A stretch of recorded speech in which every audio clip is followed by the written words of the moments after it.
What about nudist colonies? Are they pro-American or anti-American? Nudist colonies? Yeah. They're a real thing. Probably. Right, I understand. It is a real thing. Are they pro or anti-American? You're hurting my brain right now. You're asking me... Yes, are they pro-American? Is it pro-American to be nude or is it anti-American? I wouldn't even know how to answer that. Honestly, because Casey, it really just... Because it really I want your gut. Look in your gut and tell me what you think is true. Because everything is either pro-American or anti-American in my mind. And I'm up in the air on this one. I don't know if it's pro-American or anti-American. I would say it's pro-American because it's freedom. But at the same time, it doesn't really matter if they're nude or not. It really matters what they believe. Because... Wouldn't it matter like what tattoos they have? If you have a tattoo of a Confederate flag, are you anti-American? No. What tattoos are anti-American? Besides, obviously, one that says death. No words involved. Symbols or imagery. What ones are anti-American? Can you get one, let's say, mocking a president, still be patriotic? Which president? Kevin Coolidge. Calvin Coolidge? Yeah, that asshole. Let's bring up him. I would not like that. I would not like that tattoo, but... I don't know how you would mock Kevin Coolidge. Right, I don't even know. George Bush or Obama, either one of those. You know, a lot of people from their own parties aren't too... Honestly, I don't really see it. Either one, I really don't see it as anti-American because it's just expressing your opinion. If you're really that stupid to get a tattoo, expressing your George hatred... Washington. About one of George Washington. I would actually have offense to that. One about him whipping his slaves. I would have even more offense to that because he never whipped his slaves. How do you know? He had slaves. I know he had slaves. Deep in your heart, you don't think he'd whip his slaves? I don't think he would. Honestly, I don't think he would. He was one of the nice slaveholders? See, this is a gray area. I mean, this is a really hard area for me to it's a good comment conversation. On. Because, I mean, I don't like to think of our founding fathers as, you know... But they were. Yeah, I know they were. I know a lot of them held slaves. I mean, it was just... I mean, it was the time back then. I mean, I hate to, use that as a cop-out, but it was. I mean, a lot of them wanted to include slaves as part of the population that would, Jefferson mainly. I remember he was. Right. But I mean it's hard when your interests are involved. It's just kind of like, I mean, I'd hate to use it as an example, like trying to get rid of welfare. A lot of people want to... No, I know you give me that face.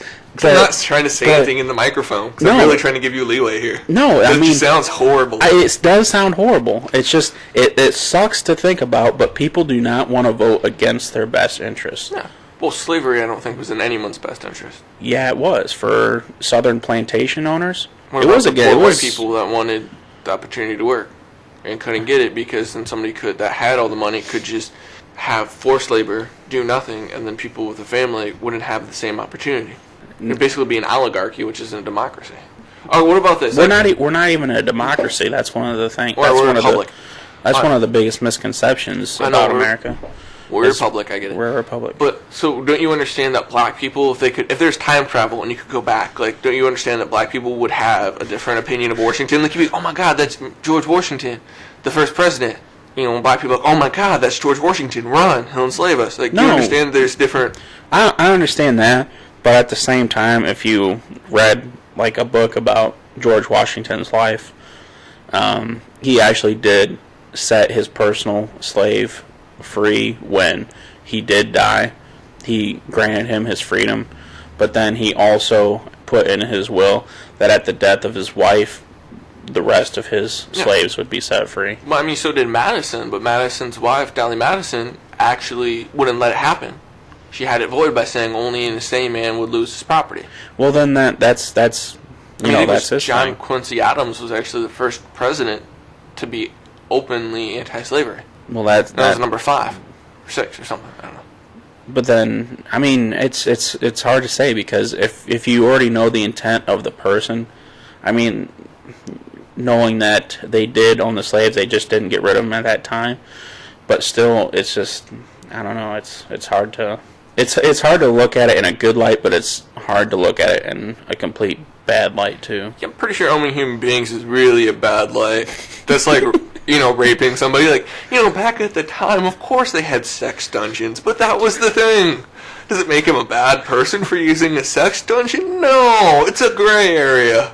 I don't really think that argument works. when it comes to, slavery and rape and murder. So what, I come off as sounding pro-slavery then? Is that what you're saying? No, I just think you have a hard-on for the Founding Fathers. They had some good ideas, but they were just people. Right. And they knew that. I mean, if you read... Mostly bad people compared to nowadays. How do you say that? Owning other human beings. We're coming back to that issue. You're like, that little thing, come on. That issue again. I mean, come on, man. Get over it. It's been a couple hundred years. Seriously, but no, it's...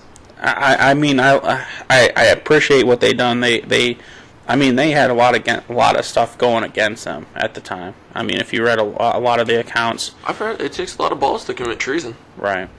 I'm saying they were, but that's if they would have lost. It's right. If you win, you're patriotic. If you lose, you're gonna suffer. Yeah.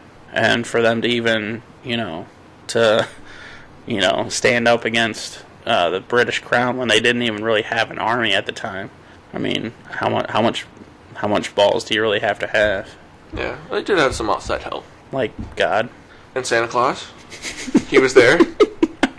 People don't know this, but during the Christmas Day invasion, his sleigh with Rudolph guided George Washington over the Delaware.